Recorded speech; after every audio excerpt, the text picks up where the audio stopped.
नमस्कार। मैं कमलेश कबीर आपका एक बार फिर स्वागत करता हूं इस नए एपिसोड में। इस एपिसोड में हम बात करेंगे आर्मी और एयरफोर्स की संयुक्त जो प्रेस मीट हुई उसके बारे में। और साथ में हम बात करेंगे कि इस वक्त आखिर भारत और पाकिस्तान कहां खड़े हैं। और यह इसलिए भी जरूरी है क्योंकि कुछ लोगों को लग रहा है कि युद्ध शुरू हो चुका है। हालांकि इसके जो है वो हम कह सकते हैं, दरकिनार नहीं कर सकते, क्योंकि युद्ध जो है वो ऑलमोस्ट शुरू हो चुका है। लेकिन पूर्णतया भारत और पाकिस्तान युद्ध में कूद पड़े हैं। अभी इसकी जो है, मुझे लगता है कि थोड़ा समय देने की जरूरत है, हमें इसको समझने की जरूरत है।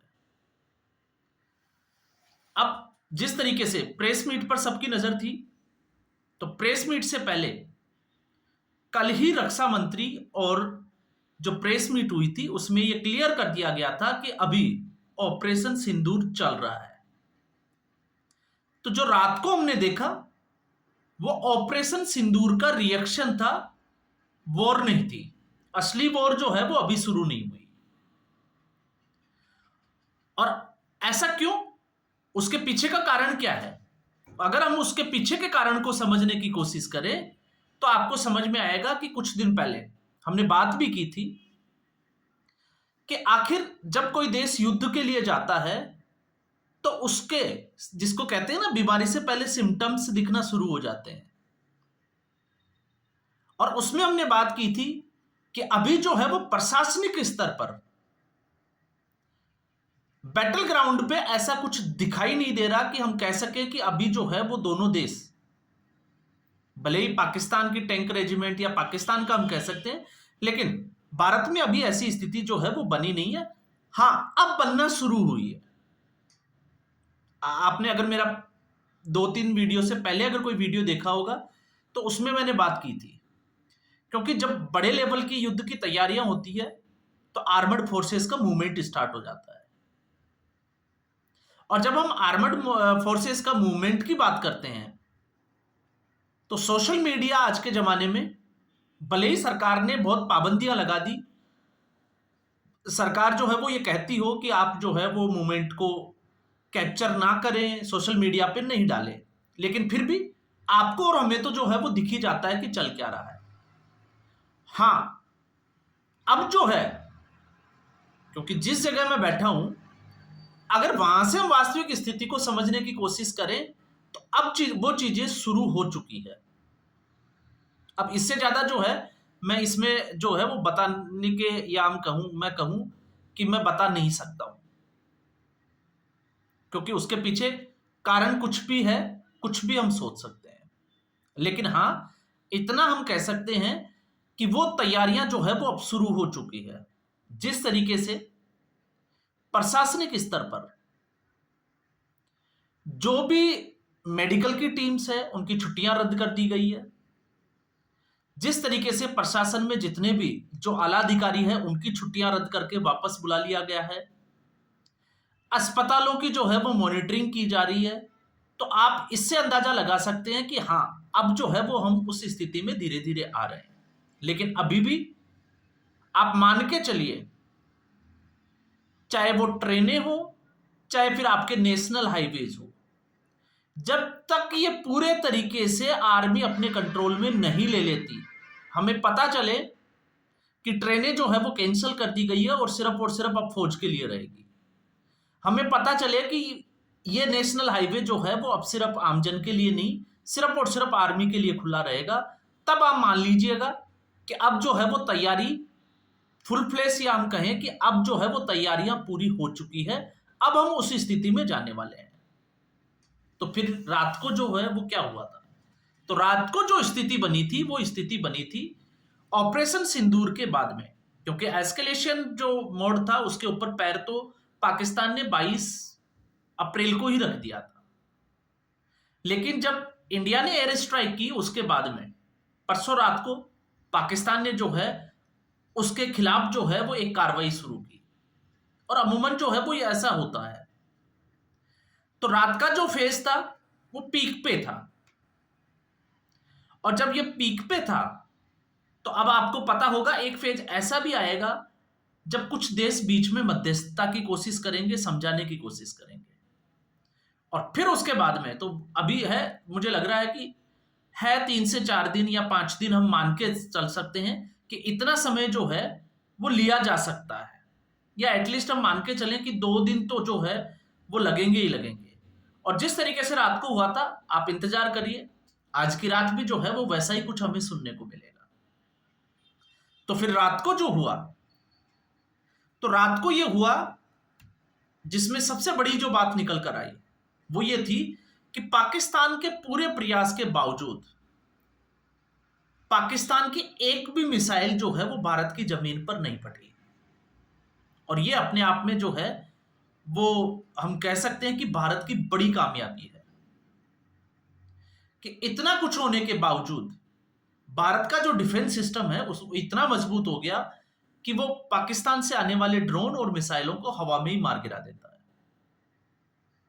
तो यहां पर हम समझना पड़ेगा सरकार की रणनीति को, और ये रणनीति 1 या 2 दिन या 5 दिन का काम नहीं है।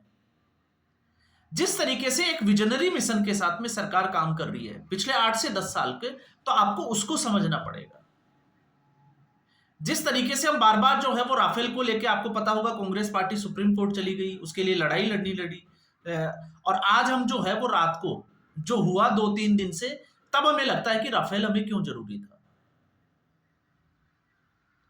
इतनी जो सुरक्षा को लेके रक्षा सौदों की जो डील हुई थी वो भारत के लिए कितना जरूरी थी, इसकी ये बानगी भर थी जो मुझे लगता है कि हर आम हिंदुस्तानी को ऐसी चीजों में, सुरक्षा से संबंधित मामलों में सरकार के ऊपर सवालिया निशान उठाने से पहले थोड़ा सा सोचना चाहिए। तो अब अगर हम उस काबिल हैं, बात कर रहे थे कि रूस के साथ हम क्यों खड़े हैं, तो आपको पता चला होगा कि रूस के साथ हम क्यों खड़े थे। एस 400 आपने देखा, जो आज सुदर्शन चक्र की तरह सुरक्षा कवच के रूप में काम कर रहा है। दूसरा, आईएनएस विक्रांत और विक्रमादित्य दोनों जो है, क्योंकि अगर हम पूरी तरीके से युद्ध में होते तो आपको पता होगा कि भारतीय नेवी जो है वो अरब सागर में अभी एक्सरसाइज कर रही है, और मुझे लगता है कि आज भी जो है वो एक्सरसाइज करेगी। तो वो पाकिस्तान को घेर के बैठी है, और मैंने तो पहले भी कहा था कि इसमें नेवी का जो है वो बहुत बड़ा रोल होने वाला है। और आईएनएस विक्रांत ने रात में, आपको पता ही होगा, कराची के बंदरगाह का क्या हाल हुआ। और ऐसी स्थिति में आईएनएस विक्रांत, क्योंकि अगर इसको समझना है तो ये पूरा जो है वो कॉम्बैट कैरियर जिसको हम कहते हैं, जिसके ऊपर साइड में आपने देखा होगा जंगी जहाज चलते हैं उसकी सुरक्षा में, वो एक पूरा बेड़ा है, और वो जो है वो पाकिस्तान को उस तरफ से घेर के बैठा है। और सीधे तौर से देखें तो चीन को भी एक चेतावनी है कि भारत जो है वो कैपेबल है या नहीं है, भारत क्या कर सकता है। और चीन के एयर डिफेंस सिस्टम को आपने समझ ही लिया। लेकिन उससे बड़ी बात आ जाती है मीडिया की, क्योंकि अब हम कह सकते हैं, क्योंकि भारतीय मीडिया के ऊपर भी कुछ लोग जो है वो अब सवाल उठाने शुरू हो गए हैं। और सवालों के पीछे कहानी क्या है कि भारतीय मीडिया जो है वो बड़ी बातें को जो है बड़ा चढ़ाकर बोल रहा है।